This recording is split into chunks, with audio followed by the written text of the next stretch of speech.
వేరు బాగా బలపడిన తర్వాత మాత్రమే ఫలింపు అనేది చెట్టు ఇస్తుంది. అంటే ఈ యొక్క సమయంలో ఈ మూడవది ఎందుకు ఎంత ఇంపార్టెంట్ అని అంటే, ఈ మూడవ దినం అనేది నీ జీవితంలో, ఈ సీజన్ అనేది దేవుడు నిన్ను క్రీస్తులో వేరు పారే విధంగా నిన్ను బలపరుస్తాడు. ఎందుకు అనంటే నీ క్యారెక్టర్ అనేది ఈ సీజన్లో దేవుడు డెవలప్ చేస్తూ వస్తాడనమాట. దేవుడు నీకు ఏ వాగ్దానాన్ని అయితే ఇచ్చి ఉన్నాడో ఆ యొక్క వాగ్దానాన్ని నువ్వు నీ జీవితంలో నెరవేర్చబడడం చూడాలంటే ఆ వాగ్దానానికి అర్హమైన స్థాయికి నువ్వు చేరుకోవాలి.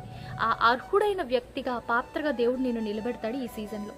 ఒక చెట్టు పెరగాలి అని అంటే వ్యవసాయదారుడు దానికి కావాల్సిందంతా దానికి అవైలబిలిటీ ఇస్తాడు కదండి. అనవసరమైన వాటిలన్నింటినీ తీసివేస్తాడు. అనవసరమైన బ్రాంచెస్ ఏమన్నా ఉంటే వాటన్నిటిని కట్ చేస్తాడు, ఆకులు కట్ చేస్తాడు. సో ఈ సీజన్ అనేది ప్రూనింగ్ సీజన్. అంటే నీలో అవసరం లేని వాటిని దేవుడు కట్ చేస్తూ వస్తాడు. నిన్ను ఏపుగా పెరగాలి అని చెప్పి నీకు